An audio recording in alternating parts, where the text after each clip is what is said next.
Hello, and welcome to Something for Kids Storytelling. We are attempting to do season 2 of storytelling, Something for Kids, storytelling for all ages.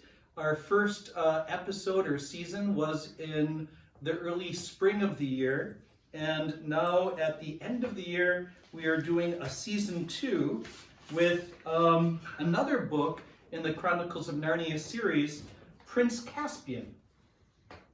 And it is now the 5th day of Christmas, and if you have any hellos you want to give, or comments, or prayers, or thanksgivings, or anything you want us to know about, please write them in the message, and we will pray along with you and celebrate along with you.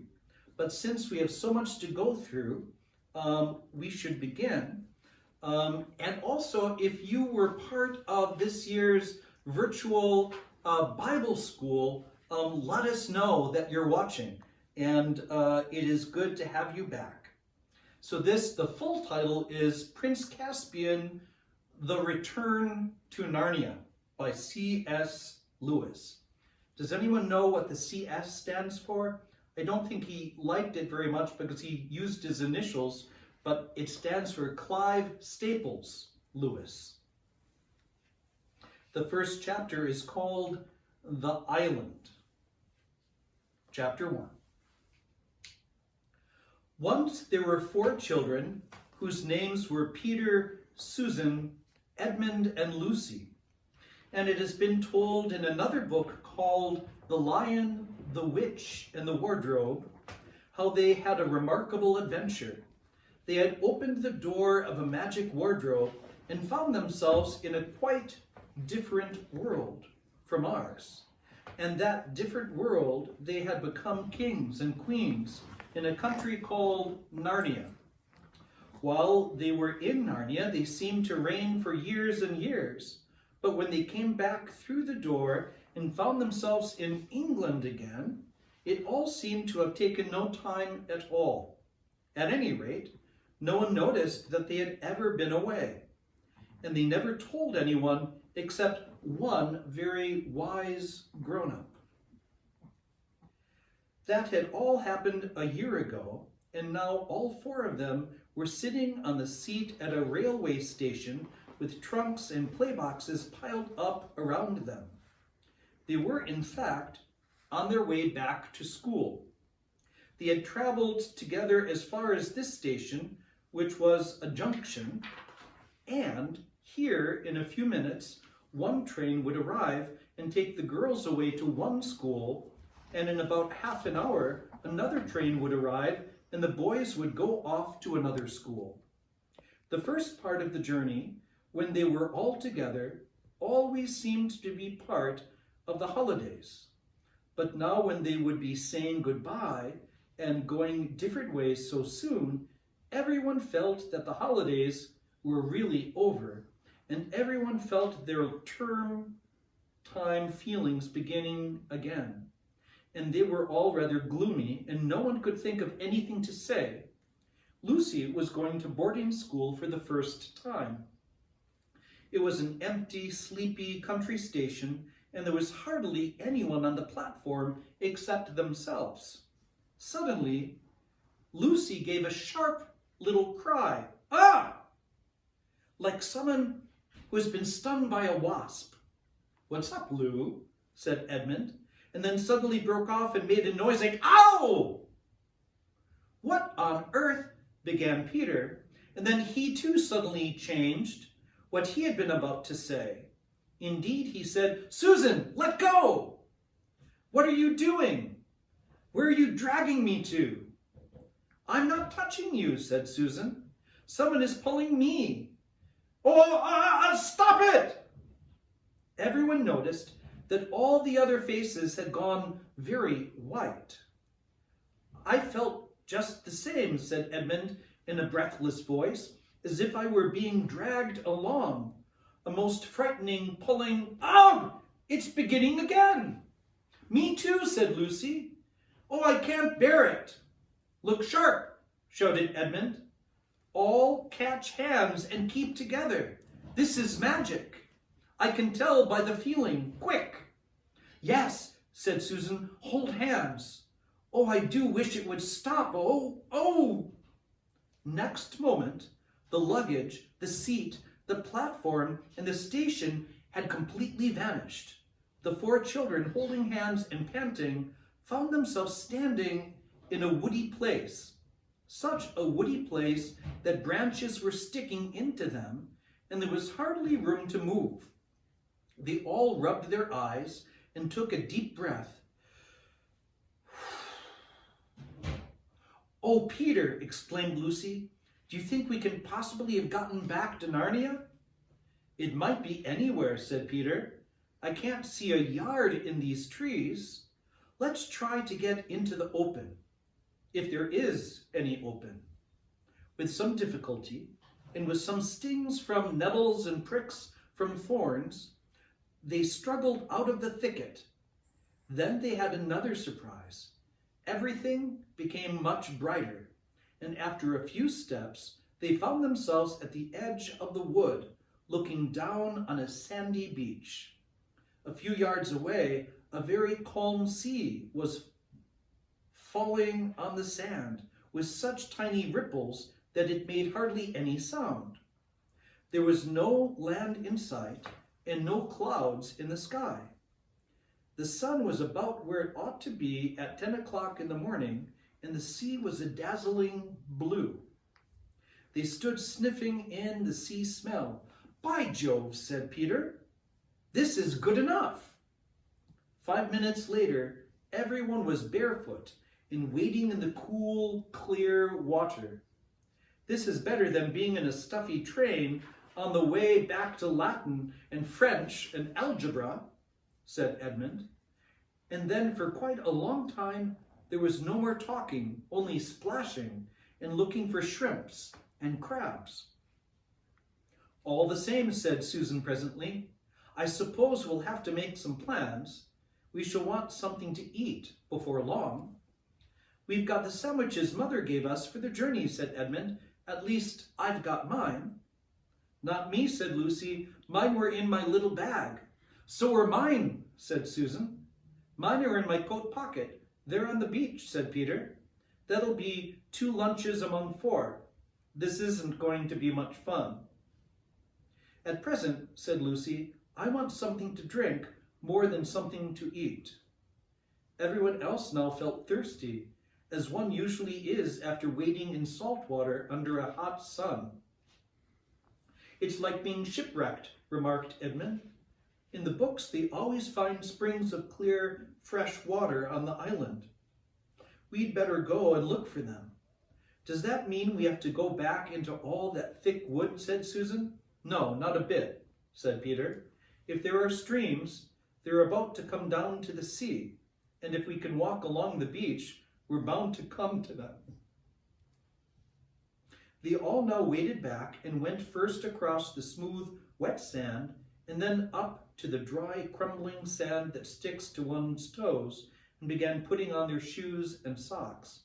Edmund and Lucy wanted to leave them behind and do their exploring with bare feet, but Susan said this would be a mad thing to do. "We might never find them again," she pointed out, "and we shall want them if we're still here when night comes and it begins to be cold." When they were dressed again, they sat out among the shore with the sea on their left hand and the wood on their right. Except for an occasional seagull, it was a very quiet place. The wood was so thick and tangled that they could hardly see into it at all, and nothing in it moved. Not a bird, not even an insect. Shells and seaweed and anemones, or tiny crabs in the rock pools, are all very well, but you soon get tired of them if you are thirsty. The children's feet, after the change in the cool weather, felt hot and heavy. Susan and Lucy had raincoats to carry. Edmund had put down his coat on the station seat just before the magic overtook them, and he and Peter took it in turns to carry Peter's greatcoat. Presently the shore began to curve round to the right. About a quarter of an hour later, after they had crossed a rocky ridge, which ran out into a point, it made quite a sharp turn. Their backs were now to the part of the sea which had met them when they first came out of the wood, and now looking ahead, they could see across the water another shore, thickly wooded, like the one they were exploring. "I wonder, is that an island, or do we join onto it presently?" said Lucy. "Don't know," said Peter, and they all plodded on in silence. The shore that they were walking on drew nearer and nearer to the opposite shore, and as they came round each promontory, the children expected to find the place where the two joined, but in this they were disappointed. They came to some rocks which they had to climb, and from the top they could see a fair way ahead, and "Oh, bother," said Edmund, "it's no good. We shan't be able to get to those other woods at all. We're on an island." It was true. At this point, the channel between them and the opposite coast was only about 30 or 40 yards wide, but they could now see that this was its narrowest place. After that, their own coast bent round to the right again, and they could see open sea between it and the mainland. It was obvious that they had already come much more than halfway round the island. "Look," said Lucy suddenly, "what's that?" She pointed to a long, silvery, snake-like thing that lay across the beach. "A stream! A stream!" shouted the others, and tired as they were, they lost no time in clattering down the rocks and racing to the fresh water. They knew that the stream would be better to drink farther up, away from the beach, so they went at once to the spot where it came out of the wood.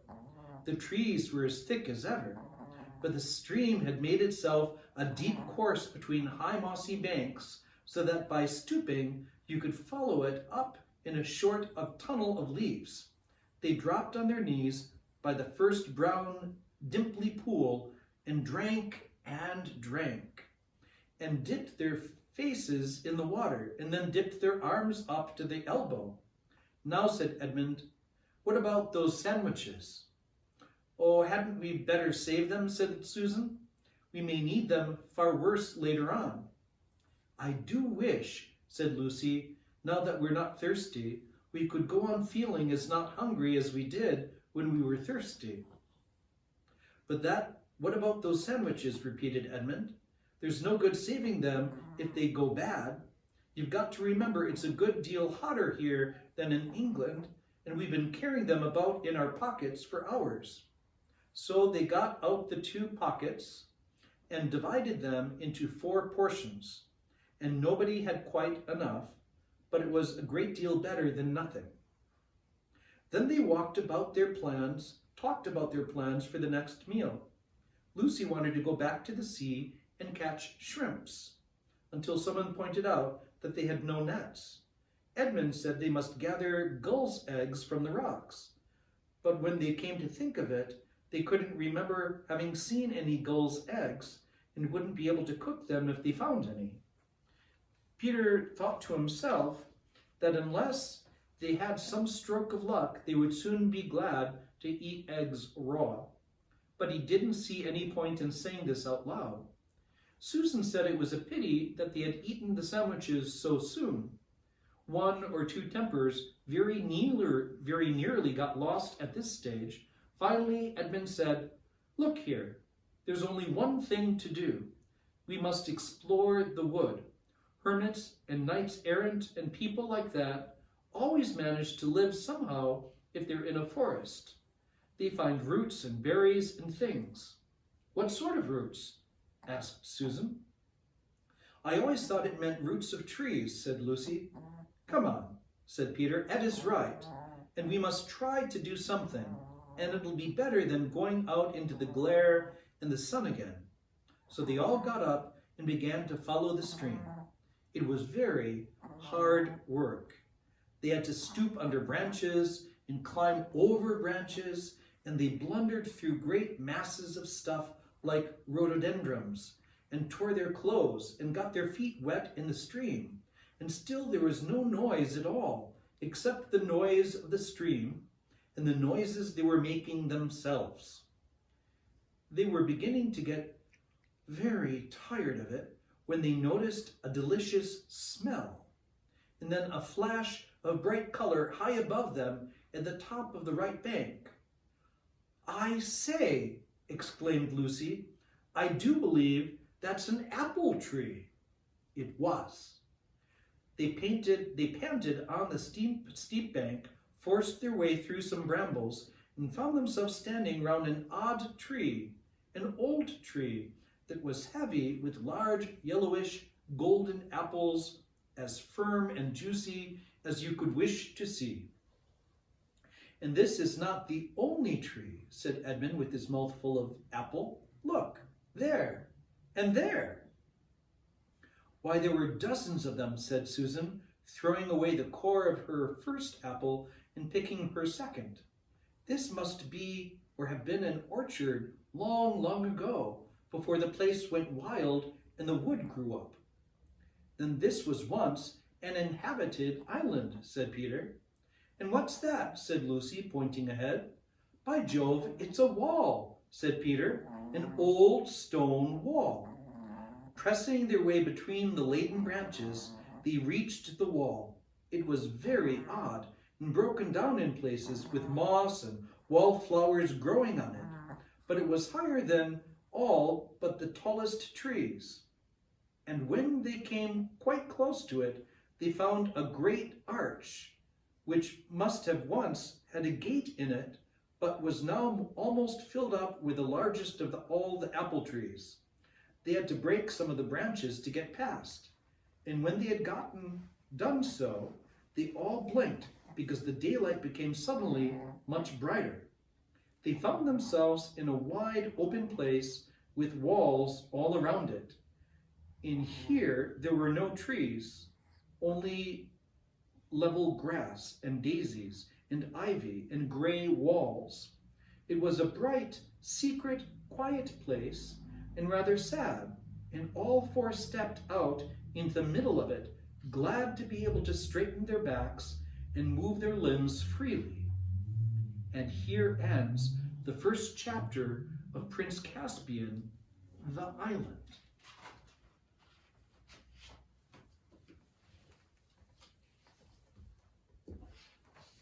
So when we came together the first time for season 1 of Something for Kids, we would ask at this time, a nice way to end the day is to count your blessings, to think of something that you are grateful for. And I was grateful, and I don't know if you heard the sound of the youngest dog snoring happily in Paco's arms behind the camera as we were telling our story. Did any one of you notice Manzanita snoring in the background? If you did, wave to the camera or type in that you heard Manzanita snoring. If you didn't, maybe next time Paco can lift her closer to the speaker so you can hear her cute little snore. So if I had to think of something that I'm grateful for besides Manzanita's snoring, I guess I'm grateful to be inside on a cold winter night and have the warmth of family and our 3 little fur babies around us. What are you grateful for? Maybe you can type it in the messages and let us know what you're grateful for. In the meantime, there was a song that we learned in vacation or virtual Bible school, and I'm wondering if you remember it. If you have your vacation Bible school packet somewhere, pause the video and come back to it, because we're going to sing the song that we sang. I sing a song of the saints of God. And today, we're going to sing the first verse only. Do you have your paper? Are you ready? I sing a song of the saints of God, patient and brave and true, who toiled and fought and lived and died for the Lord they loved and knew. And one was a doctor, and one was a queen, and one was a shepherdess on the green. They were all of them saints of God, and I mean God helping to be one too. I am grateful to be with you tonight, and we are going to be together every night at 7:30 or when you watch it on YouTube, and I hope that you will join us and tell your friends. Until 7:30 tomorrow, God bless you and good night.